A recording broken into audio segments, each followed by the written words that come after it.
आज हम लोग विश्व के इतिहास में फ्रांस को समझेंगे।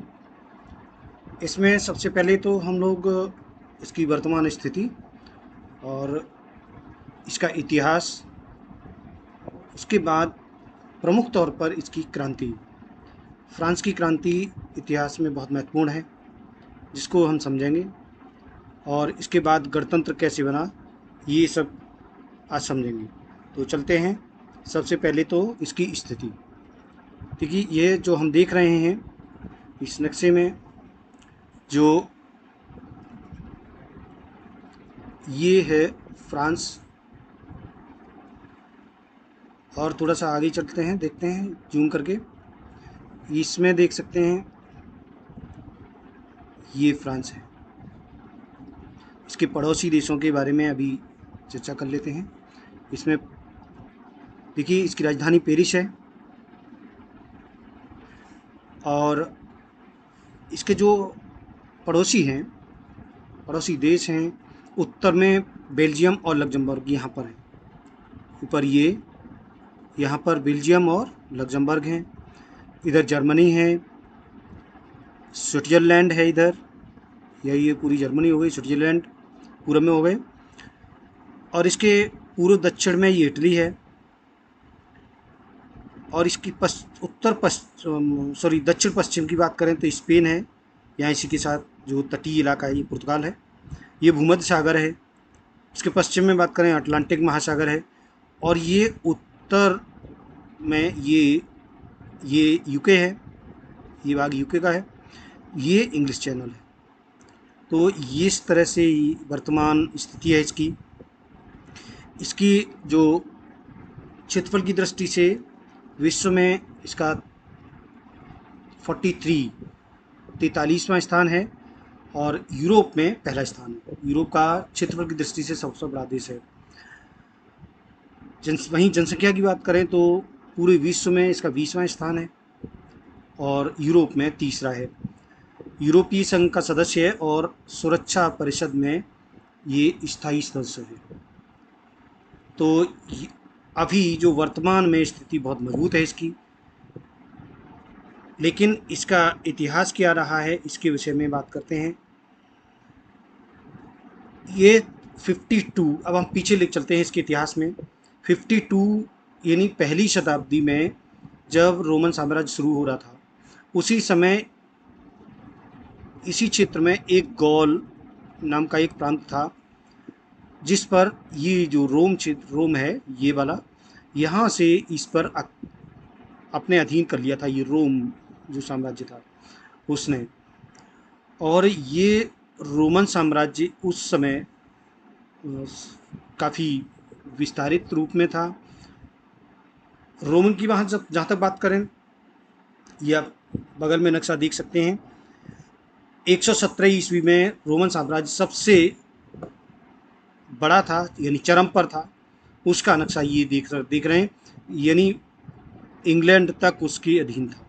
इंग्लैंड, स्पेन, ये डेनमार्क, जर्मनी के पूरे इलाके, रशिया के कुछ, और ये पश्चिम एशिया के पूरे इलाके, और ये यहाँ तक अफ्रीका के उत्तरी इलाका, ये मिस्र वगैरह, ये सब रोम के अधीन थे। तो ये इसी को बोलते हैं 3 महाद्वीपों में फैला हुआ साम्राज्य था ये, यूरोप, एशिया और अफ्रीका।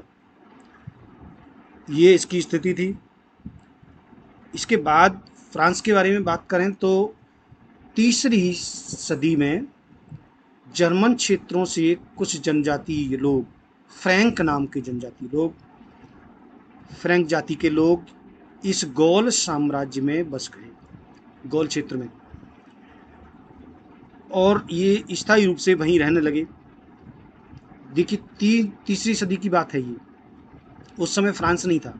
ये फ्रांस का नाम ही यहीं से निकला है।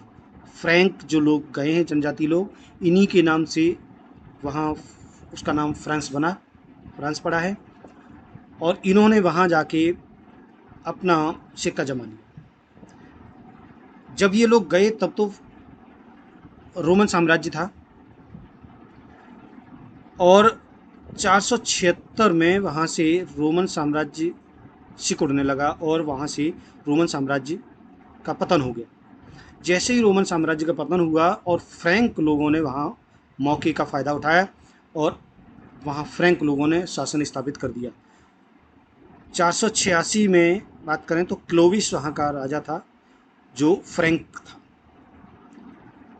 496 में लगातार, ध्यान रखिए 10-10 साल का अंतर है, 496 ईस्वी में जो फ्रैंक राजा था और वहाँ फ्रैंकिश लोगों का प्रभुत्व था, इन लोगों ने सामूहिक धर्म परिवर्तन कर दिया, ईसाई बन गए।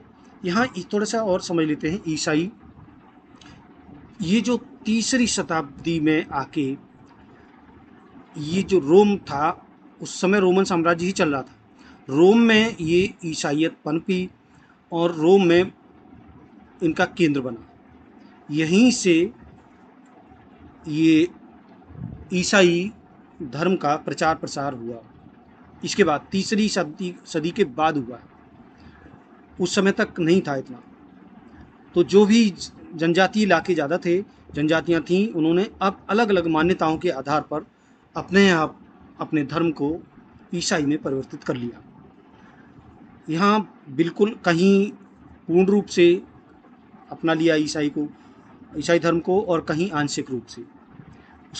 उसकी चर्चा बाद में हम कर लेंगे किसी दिन। तो बहरहाल 496 ईस्वी में फ्रांस में ईसाई धर्म सामूहिक रूप से अपना लिया गया। इसके बाद आगे चलते हैं, 800 ईस्वी की बात करते हैं। 400 और ये जो 500 ईस्वी की बात है और उसके बाद 800, यानी वहाँ से फिर अब रोम बिल्कुल सिकुड़ता गया और रोम अब इतना सा रह गया रोमन साम्राज्य में, जो रोम हम देख रहे हैं वो इतना सा रह गया। 800 ईस्वी में एक ऐतिहासिक घटना है कि यहाँ का जो पोप था लियो थर्ड, उसने अपने अस्तित्व को बचाने के लिए जो फ्रांस का राजा था शॉलमैन, उस शॉलमैन राजा को ताज पहनाया, इन मुकुट पहनाया और उसको उसके अधीन अपने आप को मान लिया, अपने आप को कर लिया। यानी अब इस रोम पर फ्रांस का अधिकार हो गया, अब उल्टा हो गया। पहले रोमन साम्राज्य के अधीन था फ्रांस, अब फ्रांस के अधीन रोम आ गया, यानी अब संरक्षण हो गया फ्रांस का रोम पर। तो अब यहाँ से आगे का इतिहास ईसाइयत का है। मध्यकाल की जहाँ तक बात करें तो पूरे यूरोप में 1300 से लेकर 1500, ये हम बात कर रहे हैं, जो ये लगभग 500 साल में ईसाइयत में काफ़ी उतार चढ़ाव हुए और वहाँ बहुत सारी रूढ़वादिताएँ पैदा हो गई, जो मतलब काफ़ी द्वेष भावना की नज़र से देखी जाने लगी। और जो बुद्धिजीवी वर्ग था वो उसका विरोध भी करने लगा। जो पोप और पादरी थे वो अनैतिक उनके व्यवहार हो गए, भ्रष्टाचारी उनके ऊपर हो गए और अय्यास टाइप के हो गए। तो इसमें और फिर रूढ़वादी विचार हो गए इनके, जिसके तहत 1300 से लेकर 1500 के बीच में यूरोप में पुनर्जागरण काल चला, जिसमें धार्मिक बहुत तेज़ी से परिवर्तन आई। इसी के दौर में 1530 के आसपास ये इसका मार्टिन लूथर ने इसका विरोध किया है और उसके बाद प्रोटेस्टेंट धर्म नया निकल के आया था। ये बहुत कहना चाहिए संघर्ष का काल है यूरोप के लिए। उस दौर में भी फ्रांस ने काफ़ी बदलाव किए और तरक्की के रास्ते पर आया।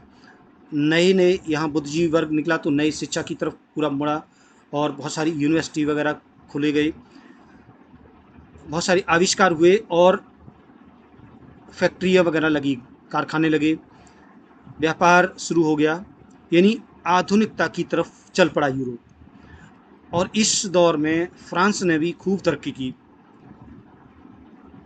इसके बाद ये तरक्की के दौर के बाद जो यूरोप के देश थे, ब्रिटेन है और ये स्पेन है, पुर्तगाल है, फ्रांस है, डच हैं जो नीदरलैंड में थे, ये लोग बाहर निकलने लगी। और आप देख रहे होंगे 1492 कोलंबस अमेरिका में जाता है, 1498 वास्को डी गामा जो पुर्तगाली भारत आता है। ये उसी समय का दौर है। उसके बाद स्पेन और ये डच सब जगह पूरी दुनिया में जाने लगी और उपनिवेशवाद की शुरुआत हुई। इसी क्रम में 1664 ईस्वी में फ्रांसीसी ईस्ट इंडिया कंपनी की स्थापना कर दी गई। यानी ईस्ट की तरफ जो देश हैं उनमें व्यापार करने के लिए इसकी स्थापना कर दी गई। 1666 में ये कंपनी के अधिकारी को सूरत पहुंचे भारत में, और इन्होंने भारत में व्यापार की अनुमति ले ली। ये ध्यान रखिए, उस समय जो भारत का शासक है वो औरंगजेब है। औरंगजेब से इन्होंने, फ्रांसीसी ईस्ट इंडिया कंपनी के अधिकारियों ने अनुमति ले ली व्यापार करने के लिए, और 1668 में इन्होंने भारत में ईस्ट इंडिया कंपनी के व्यापार की शुरुआत कर दी। यहाँ भी एक अपनी ईस्ट इंडिया कंपनी की ब्रांच खड़ी कर दी। तो इस तरह से यहाँ व्यापार शुरू हो गया और दुनिया में फैल गया यूरोप का व्यापार कारोबार। और यूरोप के लोग, और खासकर जो बात कर रहे हैं फ्रांस के लोग भी पूरे दुनिया में फैल गए। इसके बाद जब खूब फल फूल जाता है व्यापार, और अमेरिका, दोनों अमेरिकाओं में, फ्रांस खासकर उत्तरी अमेरिका में ये था इसका व्यापार ईस्टर्न।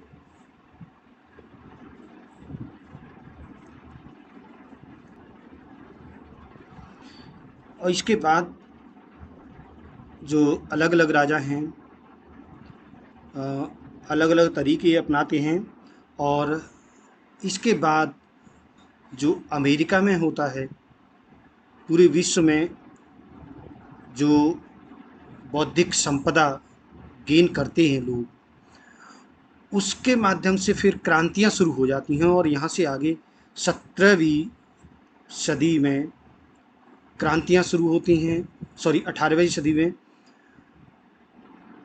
जैसे हमने अमेरिका की क्रांति भी पढ़ेंगे, 1773 के बाद वहाँ भी क्रांति शुरू हो गई थी, और कई युद्ध होते थे उपनिवेशों को लेकर। और ये इसी क्रम में फ्रांस में क्रांति की शुरुआत हो गई 1789 में। ये बहुत प्रमुख है, इसके बारे में हम चर्चा करेंगे अगली वीडियो में। 1730 की भी बात करेंगे, 1830 की, 1848 और 1871, इनकी हम चर्चा करेंगे अगली वीडियो में। तो आज तक के लिए यहीं समाप्त करते हैं। ये वीडियो को ज़रूर शेयर करिए अपने मित्रों के साथ, और मेरा चैनल सब्सक्राइब नहीं किया है तो सब्सक्राइब कर लीजिए।